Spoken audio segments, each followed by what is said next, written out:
खरं म्हणजे 8 तारखेला घडलेल्या दुर्घटनेनंतर आम्ही रंगकर्मीच नव्हे तर संपूर्ण कोल्हापूर अस्वस्थ होतं आणि या अस्वस्थतेनंतर आम्ही खूप काही वेगवेगळे विषय लोकप्रतिनिधी, मुख्यमंत्री, माननीय उपमुख्यमंत्री, आपले सगळ्यांचे लाडके नियोजन मंडळाचे अध्यक्ष राजेशजी क्षीरसागर, पालकमंत्री यांच्याकडे आम्ही वैयक्तिक जाऊन खरं म्हणजे हे सगळं कानावर घालत होतोच।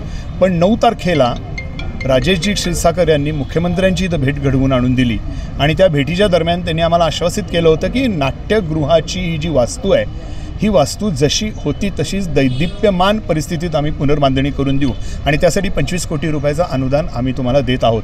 आणि तो शब्द खरं म्हणजे माननीय मुख्यमंत्री साहेबांनी काल खरा करून दाखवला। आणि गेल्या काही वर्षामध्ये कोल्हापुरातील इतर कामं जर आपण बघितले आणि त्याचे निर्णय बघितले तर एवढ्या त्वरित एखादा निर्णय घेणं आणि तो घेऊन प्रत्यक्षात तो अंमलात आणणं हे फक्त मला असं वाटतं की माननीय मुख्यमंत्री एकनाथजी शिंदे यांनीच करून दाखवले। त्यासाठी आम्ही सगळे रंगकर्मी त्यांचे खूप आभारी आहोत। तसेच नियोजन मंडळाचे अध्यक्ष नेहमीच कार्यरत असतात आणि त्यांच्या एकूण कार्यपद्धतीचा जो सपाटा असतो त्याबद्दल नावलौकिक असलेले असे आमच्या सर्वांचे मित्र पण राजेशजी क्षीरसागर यांनीही त्याचा सातत्यानं पाठपुरावा करून ते काल GR स्वरूपात मंजूर करून दिलेलं आहे।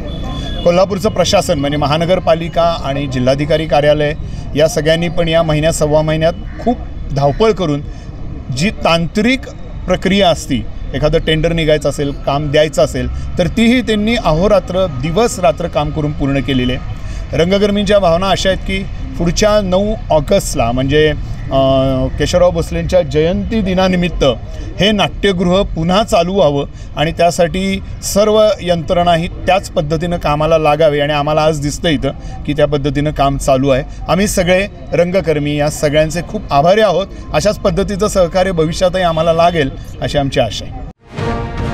अशाच ताज्या अपडेटसाठी महासत्ता न्यूजला सबस्क्राइब करा।